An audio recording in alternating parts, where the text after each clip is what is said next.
नमस्कार दोस्तों, back to our channel friends. मैं सबका अपने चैनल स्टॉक्स फॉर लाइफ पे बहुत स्वागत करता हूँ। दोस्त टीएफएल फैमिली डीएफएल नंबर्स आज शनिवार का दिन है, बाजार तो क्लोज है, लेकिन दोस्तों बहुत सारी कंपनी से Q1 के नंबर आज के दिन शेड्यूल होते हुए देखने को ज़रूर मिले थे। तो ऑफकोर्स कैसे हमारे सामने एक एक करके नंबर्स हमें देखने को मिल चुके हैं। तो ये क्या सुबह से ही हम लोग कंपनी के Q1 के नंबर्स का वेट कर रहे थे। तो ऑफकोर्स नंबर्स की बात की जाए वही 2-2:30 बजे के आसपास आए, लेकिन दोस्तों नंबर्स पढ़ना दिलरी नहीं होती। नंबर्स के अंदर का जो तथ्य हैं उसको जानना बहुत ही इंपॉर्टेंट है। बिकॉज आपको पता है कि वेरियस कंपनी की इस क्वार्टर में नंबर्स हमें देखने को मिल रहे हैं, तो कुछ खट्टे हो रहे हैं तो कुछ मीठे हो रहे हैं। और जो गैस मीठे हो रहे हैं मार्केट उसको बहुत रिवॉर्ड दे रहा है, बट ऐसे स्टॉक में गैस हमें मार्जिन का इशू हमें देखने को मिल रहा है और लॉन्ग टर्म इंपैक्ट देखने को मिल रहा है। उन सब स्टॉक्स में हमें अच्छी खासी फॉल भी विटनेस होते हुए देखने को जरूर मिली है। तब कोर्स गैस मिड कैप से ये बहुत ही हाई क्वालिटी ग्रोथ वाली स्टॉक हमें देखने को मिलती है। तो फटाफट दोस्तों अपनी अनबाइस्ड कमेंट्री के संग नंबर्स कैसे हैं इन डेप्थ एनालिसिस करेंगे। बिकॉज मंडे के दिन अगर मार्केट उसको लेकर नेगेटिव ट्रेड करता है तो यहाँ पे गैस घबराने की आवश्यकता नहीं है। बिकॉज हमें नंबर्स को बहुत ही बारीकी से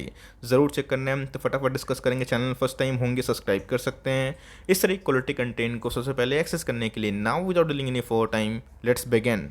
हम लोग इधर बात कर रहे हैं ग्रोथ स्टॉक को लेके, जिसके अंदर दोस्तों आने वाले कल में अच्छी खासी potential. Of course growth stock की बात कीजिए तो स्मॉल कैप और मिड कैप में जनरली हमें देखने को मिलता है। तो सारे फिगर कैसे अगर आप देखें मिलियंस में हमें देखने को मिलता है, लेकिन इसी बीच में हमें देखना है कि करोड़ में जो नंबर्स है कैसे हमें देखने को मिल रहे हैं। तो जो ईयरली बेसिस पर अगर आप जज करें तो बहुत ही शांत स्वभाव से हमें नंबर्स पढ़ना है और उसके बाद ही डिसाइड करना है कि नंबर्स में दम है या फिर नहीं है। बिकॉज वो पता है कि टानला प्लेटफॉर्म के जो नंबर्स हैं उनके मार्जिन में हेवी फॉल हमें देखने को मिला था और इसके वजह से स्टॉक में हमें 40% 2 दिन में ही क्रैश होता हुआ देखने को मिला। बट यस रूट मॉल के नंबर्स में गैस मार्जिन का इशू नहीं था, तो ऑफकोर्स एक अच्छी खासी उछाल भी हमें देखने को मिली। बट आपको याद भी होगा कि लास्ट क्वार्टर में रूट मॉल के नंबर्स थोड़े से खराब थे, जिसकी वजह से मार्केट ने पनिश किया था। बट यस एक क्वार्टर में वो रिकवर होता हुआ देखने को जरूर मिल चुका है। तो हमें गैस बहुत ही सेंसिबली देखना है कि नंबर्स इस क्वार्टर में कैसे हमें देखने को मिल रहे हैं। तो ऑफकोर्स गैस अगर आप देखें 165 करोड़ जो रेवेन्यू है साल दर साल में, इसमें हमें ह्यूज उछाल देखने को मिल रही है। 354 करोड़ हमें देखने को मिल चुका है। तो जिनका ऑलमोस्ट अगर आप देखें तो 2 गुना से भी ज़्यादा हमें ईयरली सेल्स देखने को मिल रहा है। क्वार्टरली की बात की जाए तो जिनका 344 से उसे महज हमें थोड़ी सी उछाल देखने को मिली। लेकिन दोस्तों यहाँ पे आपको मैं थोड़ा जूम कर दूँ को बेटर समझ में आएगा। यहाँ पर अगर आप देखें तो 29 करोड़ के आसपास लास्ट क्वार्टर में एक अदर इनकम का इशू हमें देखने को मिला था। तो इस क्वार्टर में गैस ओनली 7 करोड़ के आसपास है। तो ध्यान रखिएगा लास्ट कुछ क्वार्टर्स की बात की जाए या फिर लास्ट ईयर की बात की जाए, इनके रेवेन्यू में गैस जो राइस हुआ था इसमें अदर इनकम कुछ ज़्यादा शरीक थे। बट येस ईयरली फ्रंट में गैस अगर आप इनकम वाइज देखें तो दोनों में गैस हमें अच्छी खासी उछाल देखने को जरूर मिल रही है। अच्छे से पता है गैस कि जितने भी टेक वाले बिजनेस हमें देखने को मिलते हैं इस क्वार्टर में सबके जो एक्सपेंस रेशियो है काफ़ी बढ़ गए हैं। एट्रिशन रेट खतरा गैस छोटे से बड़े कंपनी सबको ज़रूर सताया है। तो गैस इनके इन्वेंट्री डेटा कॉस्ट की बात की जाए इसमें हमें मैसिव उछाल देखने को मिल रहा है, जिसकी वजह से अगर आप देखें तो 124 करोड़ के आसपास जो खर्चे थे वो बढ़ के कितने हो चुके हैं 290 करोड़ के आसपास। क्वार्टरली बेसिस की बात की जाए 267 से उसमें भी गैस हमें अच्छी खासी उछाल देखने को मिल रही है। तो कॉस्ट कंपनी ने कितना प्रॉफिट कमाया ये बहुत ही महत्वपूर्ण आंकड़ा हो जाता है। तो cost being a long term investor gas हमें कंपनी के लॉन्ग टर्म ग्रोथ को जरूर देखना चाहिए। लॉन्ग टर्म ग्रोथ की बात की जाए तो गैस 35 करोड़ से जो प्रॉफिट अभी के टाइम में ऑलमोस्ट अगर आप देखें 55 करोड़ के आसपास हमें देखने को मिल रहा है। तो कॉस्ट गैस फैंटास्टिक ग्रोथ हमें साल दर साल देखने को मिल रही है। बट यस क्वार्टरली बेसिस की बात की जाए 68 से हमें अच्छा खासा 13-14 करोड़ के आसपास एक डाउन साइड देखने को मिला। लेकिन दोस्तों यहाँ पे कैच है और वो कैच आपको कोई नहीं बता रहा, बट मैं आपको बताऊंगा। तब कॉज गए सिर्फ एक क्वार्टर के खराब नंबर से आप जज मत करिएगा। बिकॉज कंपनी के अंदर अगर आप देखें साल दर साल इसी क्वार्टर में जो लास्ट कारोबार हुआ था उसमें अच्छी खासी उछाल देखने को मिली थी। बट यस क्वार्टरली बेसिस का अगर आप ईपीएस देखें उसमें आपको भारी निराशा देखने को जरूर मिलेगी।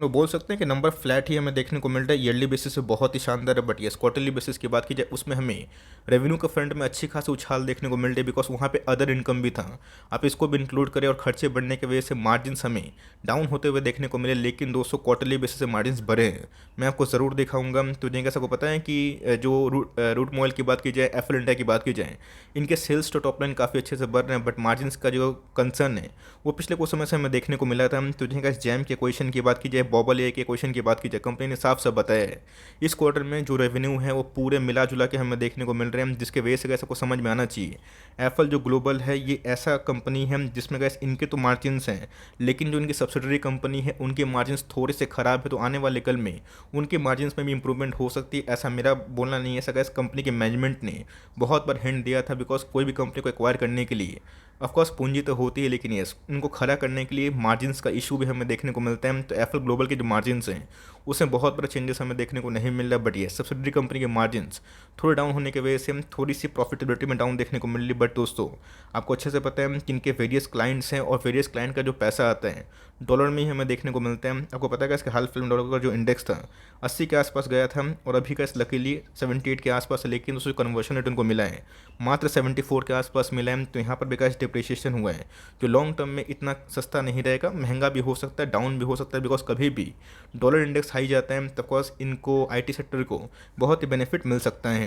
ये गाइस थोड़ा सा कंपेयर करेंगे, उसके बाद ही जो फाइनल कंक्लूजन मैं जरूर दूंगा। तो एफएल इंडिया की बात की जाए तो ऑफकोर्स गाइस 1100 के आसपास ट्रेड कर रहा है और मार्केट में ये अनुमान पहले से भी शायद था और यही रीज़न है गाइस कि पिछले कुछ समय में मार्केट तो भागा है बट एफएल इंडिया में बहुत बड़ी मूवमेंट नहीं हुई है। साल की बात की जाए तो एक साल में गाइस अभी भी इसने अच्छे पैसे बना के दिए हैं, 32% के आसपास इसने पैसे बनाए हैं और जिन्होंने गाइस अभी भी 800-900 पे खरीदता है वो तो प्रॉफिट में ज़रूर बैठे, लेकिन इधर पे गाइस एफएल ने पिछले कुछ समय से अपने शेयर होल्डर्स को रिवॉर्ड ज़रूर दिया है। एफएल की बात की जाए तो ऑफकोर्स गाइस अगर आप देखें 3-5 साल में कंपनी बहुत बड़ी हो चुकी है। 2020 के पहले गाइस कंपनी के आईपीओ आए थे और कंपनी वहाँ से 5 टाइम 6 टाइम हो चुकी है और पिछले कुछ समय से अगर आप देखें, अगर आप टॉप में भी खरीदते हैं तो यहाँ पे कैसे एक लंबा कॉन्सोलेशन फेज हमें देखने को मिल रहा है। तो ऑफकोर्स अगर आप मेरे पुराने सब्सक्राइबर हैं आपको अच्छे से पता है कि ये डिप है, इसमें मैंने बहुत बड़ा इनकरेज किया था, वहाँ से गैस अभी बहुत लोग काफ़ी प्रॉफिट में बैठे हुए। बट ये आने वाले कल में गैस आउटलुक क्या हो सकता है फटाफट चेक कर लेते हैं।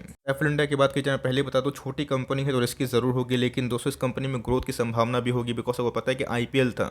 स्पॉन्सरशिप की बात की जाए कोई कमी हमें देखने को नहीं मिली थी, लेकिन दोस्तों उसमें खर्चे भी अच्छे खासे बैठते हैं। तो आने वाले कुछ क्वार्टर में कैसे को पता है कि जो सीज़न है पीक सीज़न इनका आता है जिसमें आपको पता है कि बहुत कंट्रीब्यूटर होता है, जैसे लाइक बहुत नए नए क्लाइंट्स हमें देखने को मिलते हैं और गैस इनका जो पीक सीजन होता है दिवाली के बाद ही हमें देखने को मिलता है। तो कॉस आने वाले कुछ क्वार्टर में गैस इनके टॉप लाइन में और भी इंक्रीज हो सकती है। तो मार्केट कैप अगर आप ध्यान दें 14,000 करोड़ के आसपास की मार्केट कैप है, ऑल टाइम हाई से 400 पॉइंट के आसपास डिस्काउंट प्राइस में ट्रेड हो रहा है। रही बात प्राइस टू अर्निंग की, एक समय 135 के आसपास है बट अभी के टाइम में 63 के आसपास हमें देखने को मिल रहा है। आरओसी पर अगर आप ध्यान दें, आरओई पे ध्यान दें तो क्वाइट इनलाइन देखने को जरूर मिलती है। कैच है इधर पे देखिए, सिर्फ क्वार्टरली नंबर्स आप पढ़ेंगे और इससे जज कर लेंगे तो सही बात नहीं है। बहुत लोग बोल रहे हैं कि ऑपरेटिंग मार्जिन बहुत ख़राब है बिकॉज प्रॉफिट बहुत डाउन हो गया, लेकिन दोस्तों ऑपरेटिंग मार्जिन अगर आप देखें सीरियसली ट्रैक करें तो क्वार्टरली बेसिस में गैस बढ़ते हुए देखने को मिल रहे हैं। ईयरली बेसिस की बात की जाए 3% डाउन, लेकिन दोस्तों पिछले कुछ समय से इनके जो ऑपरेटिंग मार्जिन हैं ये 4 क्वार्टर में गैस हाईएस्ट हमें देखने को मिल रहा है। तो अगर आप देखें 19, 20, 18 और फिर से 20 हमें देखने को मिल चुका है। तो मार्जिन में गैस ऐसे इसको बड़े इशू हमें देखने को नहीं मिल रही, बट यस कंपनी के खर्चे में भी अच्छी खासी उछाल देखने को जरूर मिली है। फर्स्ट टाइम है कि एफएल इंडिया में जो प्रॉफिट है क्वार्टरली बेसिस पे ये फर्स्ट टाइम कम हुआ, नहीं दोस्तों ईयरली बेसिस पे कंपनी ने काफ़ी कमाल किया है। बट यस इसके पहले अगर आप देखें 2019 के साल की मैं बात बोल रहा हूँ, कंपनी का इस प्रॉफिट में अगर आप देखें तो उतार चढ़ाव का माहौल हमें देखने को जरूर मिला था। एक समय कंपनी के प्रॉफिट 21 करोड़ थे, फिर 15 करोड़, फिर 19 करोड़, फिर 27 करोड़ और फिर 31 करोड़ के आसपास हमें देखने को मिले हैं। तो ऑफकोर्स ऐसा नहीं कि हमेशा का इस कंपनी Q1Q और Y1Y हमेशा बीट करे, कभी कभी ऐसा होता है कि कंपनी के जो नंबर्स हैं वो तो ठीक होते हैं बट यस खर्चे भी होते हैं। बट मैंने क्या बताया कि ऑपरेटिंग मार्जिन पर अगर आप ध्यान दें तो ख़राब नहीं है, इवन अगर आप देखें लास्ट क्वार्टर से वो थोड़े से बढ़े ज़रूर हैं।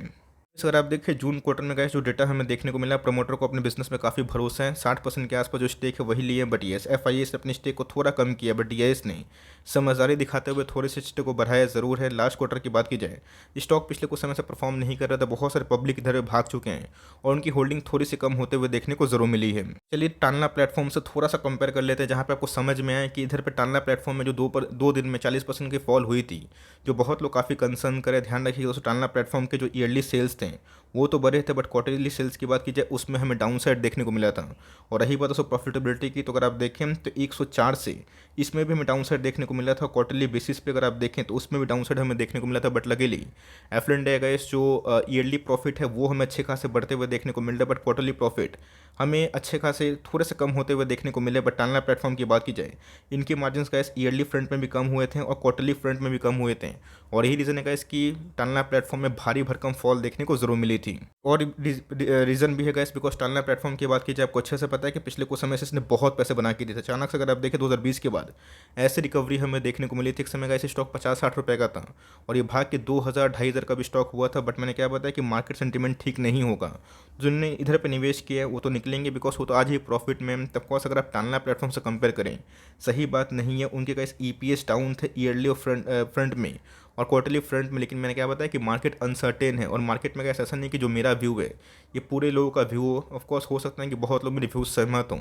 और बहुत लोग मेरे अगेंस्ट में भी ज़रूर हों। हाल फिलहाल में एफएल इंडिया की बात की जाए, वही है मैं दोस्तों का जो मूविंग एवरेज अगर आप देखें लाल कलर की लाइन, इसको तोड़ने की कोशिश ज़रूर की थी। तब कोर्स मैं एक बात को हम्बली एक्सेप्ट करता हूँ कि इनके जो नंबर्स हैं वो ठीक ठाक है। लेकिन यस, अभी कैसे हमने मिड कैप आईटी के नंबर्स देखें, उसमें हैप्पीएस्ट माइंड्स की बात की जाए या फिर एलटीआई की बात की जाए, मिड कैप तो एलटीआई नहीं है बट यस, उनके मार्जिन्स, परसिस्टेंट के मार्जिन्स काफ़ी अच्छे हमें देखने को मिले थे। तो उस कंपेरिजन से अगर आप देखें तो साल दर साल गैस कंपनी के नंबर्स बहुत ही आउटस्टैंडिंग है। बट यस, क्वार्टरली फ्रंट में थोड़े डिसअपॉइंटमेंट जरूर देखने को मिल रहे हैं। तो मेरे हिसाब से गैस अगर इसमें क्रैश का संभावना होता है, मार्केट इसको लेकर रिएक्ट करता है, तो ऑफकोर्स एक मीडियन की बात की जाए 1050 के आसपास और उसके बाद 1000 के आसपास ही स्टॉक आपको आने वाले कल में, अगर मार्केट इसको नेगेटिव लेता है तो आने वाले कल में पॉसिबिलिटी हो सकती है। मेरा ऐसा मानना है गैस कि अगर पॉसिबिलिटी होती भी है तो एक मौका होगा ये उनके लिए जिनको गैस एफएल इंडिया के भरोसे मतलब बिजनेस पे भरोसा है। बिकॉज कंपनी की बात की जाए, प्रिवेसी का इशू गैस हमेशा देखने को मिलता है। लेकिन यस, हमेशा कोई ना कोई कंपनी में गैस कुछ ना कुछ मैटर ज़रूर होगा। तो अगर आप इससे ओके हैं और अगर आप इसको लंबा होल्ड करना चाहते हैं अपने पोर्टफोलियो में 3-5% के आसपास वेटेज, तो मैं एक ही बात बोलूँगा, पैनिक ना करें। कंपनी की बात की जाए, जो नंबर्स हैं वो मिक्स्ड है। ईयरली बेसिस पे बहुत ही अच्छे हैं बट क्वार्टरली बेसिस पे थोड़े डाउन है। लेकिन यस, क्वार्टरली बेसिस का जो मार्जिन्स हैं उसमें थोड़ी सी इंप्रूवमेंट हमें देखने को ज़रूर मिली। और यही रीज़न है इसकी मैंने इन डेप्थ एनालिसिस है आपको ज़रूर बताया। और डॉलर इंडेक्स की बात की जाए 74 रुपया 12 पैसा, यही कन्वर्शन रेट इनको मिला है। तब कोर्स गैस जैम का जो बिज़नेस है और जो बबल ए का बिज़नेस है, ऐसा नहीं है कि गैस वो सीधा लाइक एप्पल जो ग्लोबल है उनके मार्जिन्स का जैसा ही हम, इनके मार्जिन्स थोड़े कम है बट यस, इनके टॉप लाइन भी अच्छी खासी हमें देखने को मिलती है। तो होप्स होगा इसकी मैनेजमेंट की कमेंट्री यहाँ पे इन लाइन आए। तो ऑफकोर्स कोई भी कमेंट्री अगर आती है तो मैं आपको अनबाइस्ड होकर ज़रूर डिस्कस करूँगा। लेकिन यस, आने वाले कल में गैस अगर ये डब्ल्यू पैटर्न बनाता है और आपको फिर से 1050 के आसपास मिलता है और 1000 के नीचे मिलता है, तो पैनिक ना करें, लेट द मार्केट डिसाइड कि उनको नंबर्स कैसे लगे। बट येस, मार्जिन्स में गैस क्वार्टरली बेसिस में इंप्रूवमेंट ज़रूर हुए हैं। तो आपका क्या व्यू है कंपनी को लेके, नंबर्स को लेके, फ्लैट है, गुड है या फिर लॉन्ग टर्म के लिए बहुत ही अच्छा है, शॉर्ट टर्म के लिए बहुत ही ख़राब है? कमेंट बॉक्स में राय को साझा ज़रूर कर सकते हैं। अगर वीडियो सही लगी तो लाइक करके चैनल को सब्सक्राइब करना ना भूलें और सब्सक्राइब करके काम नहीं चलेगा, बेल आइकन को भी प्रेस करना ना भूलें वरना कोई नोटिफिकेशन आप तक नहीं पहुंचेंगी। तो गाइस मिलते हैं जल्दी ही, तब तक के लिए bye, thanks for listening friends, God bless you all.